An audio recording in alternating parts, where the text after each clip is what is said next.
noticia. Notimundo Estelar en FM Mundo con María del Carmen Álvarez.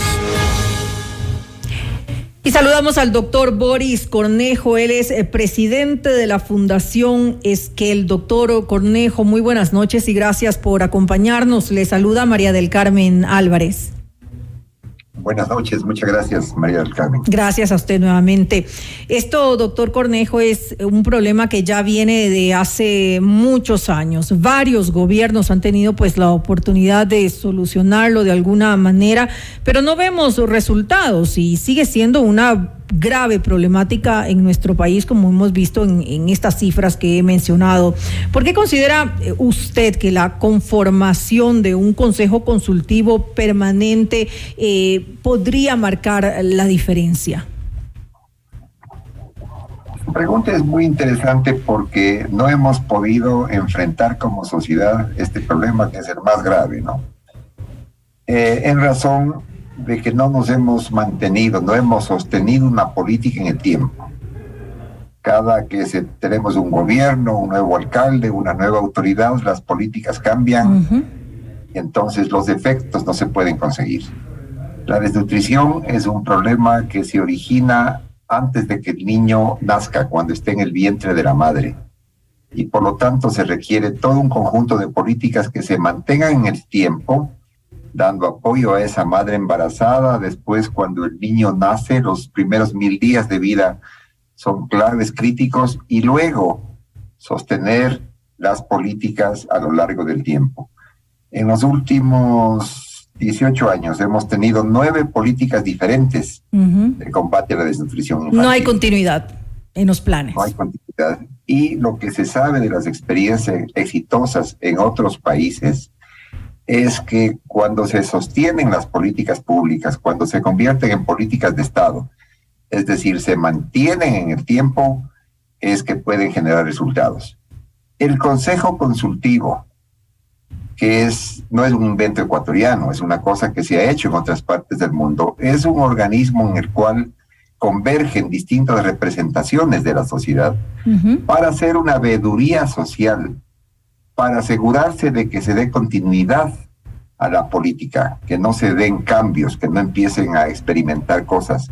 Ya se sabe cuál es el problema, ya se sabe lo que hay que hacer, lo que hay que es mantenerlo, sostenerlo en el tiempo. Y ese es el rol principal de este Consejo Consultivo. Y por eso es que el día de ayer nosotros, que somos parte de un Consejo Consultivo temporal, hemos hecho una convocatoria a la sociedad para que postulen representantes a que se integre ese Consejo Consultivo de la sociedad para hacer vigilancia a que la política pública se sostenga, se mantenga en el tiempo.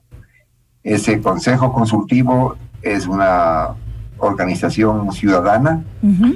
Estarán 20 personas representantes de la sociedad civil, de las empresas, de la academia, de las universidades, y son 20 designaciones, ¿no? Y esas personas pues tendrán esa tarea fundamental, que es dar seguimiento, hacer una vigilancia concertada de que efectivamente lo que se propone se sostenga en el tiempo. Ahora, doctor Cornejo, ¿quiénes deberían integrarlo? ¿Cuál es ese criterio de selección que va a haber en esta convocatoria para la conformación del Consejo Consultivo Permanente?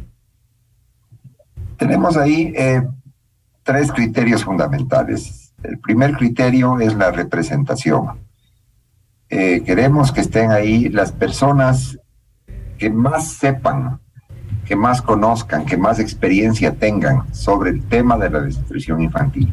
No es una representación política, es una representación de algunos sectores, pero que los postulantes deban tener experiencia en el tema, ya sea académica, ya sea de investigación, de gestión, de acciones. Primer criterio. Segundo criterio es el tema de la probidad de la gente que vaya ahí. Deben ser personas expertas en la materia y con conductas que sean afines al espíritu que tiene este Consejo Consultivo. Es decir, ahí no podemos tener personas que tengan dudosos antecedentes. Y el tercer criterio es que necesitamos que los sectores concurran de manera voluntaria, porque no es una posición remunerada, es un ejercicio cívico para trabajar en el tema. Y en ese sentido hemos establecido una convocatoria amplia, están las bases establecidas, qué es lo que se necesita, cuáles son los documentos, y esperamos que en el mes de septiembre, nos hemos tomado este mes de agosto para que hacer ese proceso de selección y tengamos esos candidatos.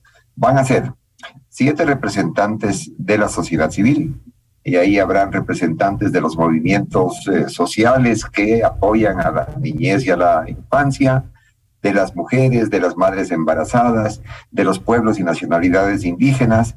Tendremos también representantes del sector privado, de los medios de comunicación, porque la tarea de informar, de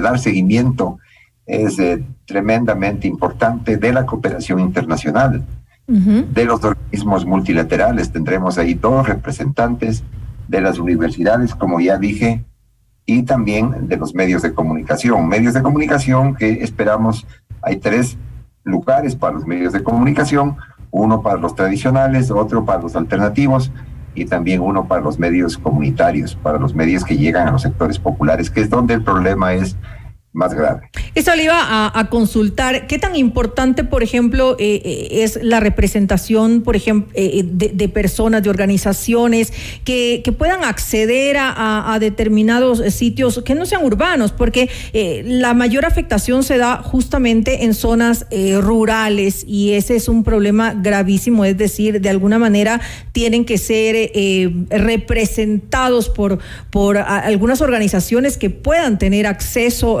a donde ellos se encuentran.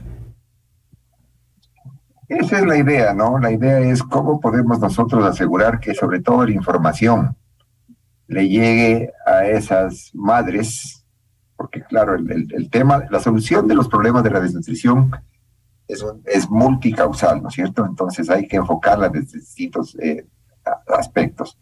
El más importante, obviamente, es los primeros 1000 días. Y eso significa que hay que llegar, dar apoyo, dar información, recursos, servicios a las madres.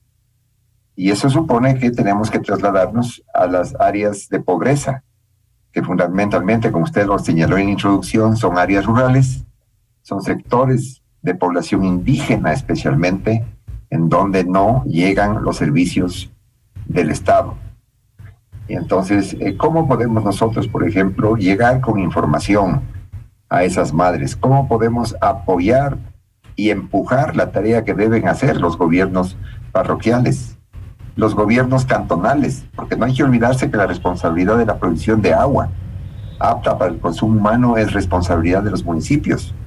Entonces, ¿cómo hacemos para que se entienda que no es el agua para cualquier cosa? El agua es fundamental, porque si es que a una madre le convencemos de que tiene que nutrirse bien, que tiene que cuidarse, que tiene que prepararse para su nueva etapa como madre, cuando nazca la criatura, que no solamente tenga la leche materna, a través de la cual va a tener nutrientes, sino que también tenga el agua, un agua que sea apta para el consumo humano, porque de lo contrario, si es que el agua no es buena, vendrán las diarreas.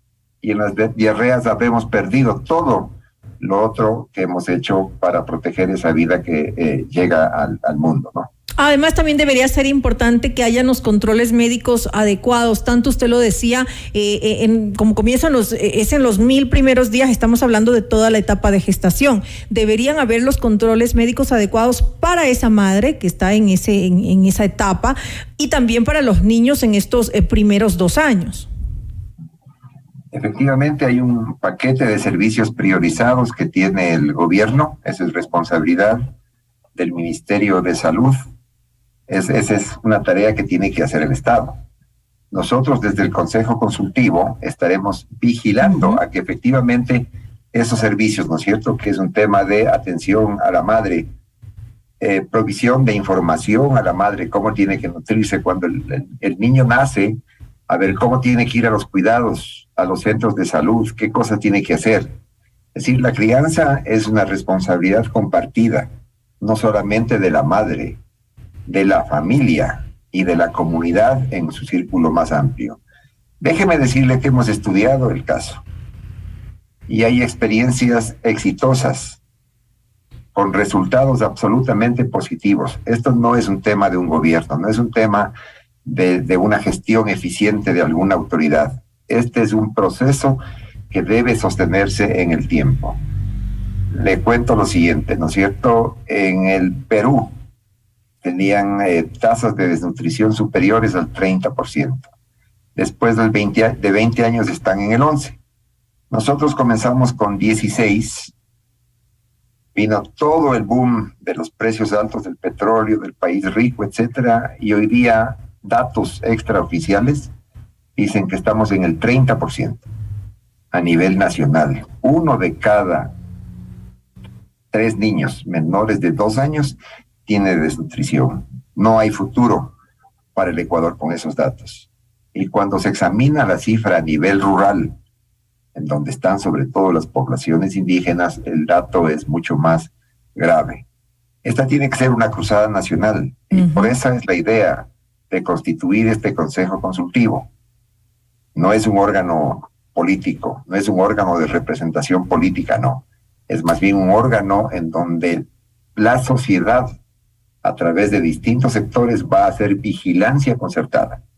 Eso es lo que tenemos que cuidar entre todos, porque son nuestros hijos, nuestros nietos, son nuestros niños.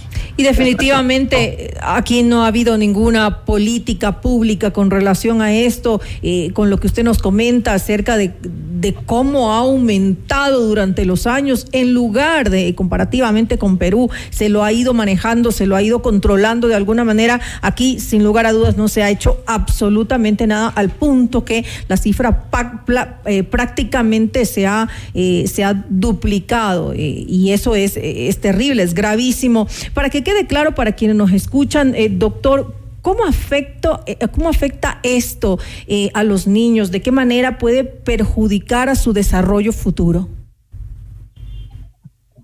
Hay efectos que son tanto sobre el individuo, el niño, pero también son efectos sobre la sociedad. Sobre el niño es un tema de que hay un tema de retraso en talla, ¿no? Son niños desnutridos, son niños pequeños, son niños delgados, ¿no? Pero también hay un tema de que el cerebro en los primeros 1000 días no recibe los nutrientes que necesita para poder tener toda su capacidad. Y eso se ve luego, ¿no es cierto? O sea, si es que hay un niño que no tiene los nutrientes, el cerebro de ese niño, mientras está en el vientre de la madre y durante esos primeros 1000 días, ¿no es cierto? 9 meses adentro y luego el otro año y poco afuera, entonces no va a poder desarrollar toda su capacidad cerebral. Va a tener menos oportunidades de vida.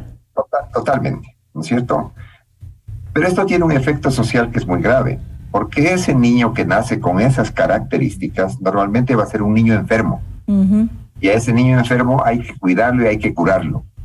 El Ecuador gasta $2,000 millones al año en curar o en tratar de curar a esos niños. Imagínense, si es que pudiésemos utilizar esos $2,000 millones para que esos niños nazcan nutridos, no tendríamos que luego curarlos cuando ya vienen a la vida, ¿no es cierto?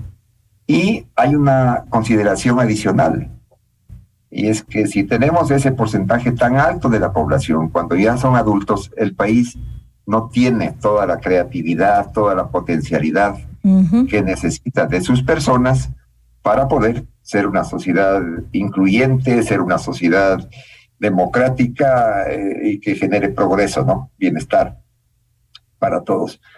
Por eso es que estamos metidos con este empeño y por eso es que convocamos a que estos organismos que debieran postulen con los mejores candidatos. Que así sea. Muchas son las consecuencias, ya hemos revisado, por no hacer frente a esta problemática de la forma adecuada, de la forma que corresponde. Doctor Cornejo, ya para finalizar esta entrevista, ¿cuál es la fecha máxima para aquellas organizaciones que están interesadas en postular? Hay una convocatoria que se ha lanzado, la fecha máxima es a fines del mes de agosto. están ahí las bases establecidas, los links, toda la información, requisitos. Así que le agradezco mucho por la oportunidad de conversar estas cosas con la audiencia que usted tiene. Muchas gracias. Muchas gracias a usted, porque es algo importantísimo para el futuro de nuestro país. Le quiero agradecer al doctor Boris Cornejo, presidente de la Fundación Esquel, por habernos acompañado en este espacio informativo. Muchas gracias. Buenas noches.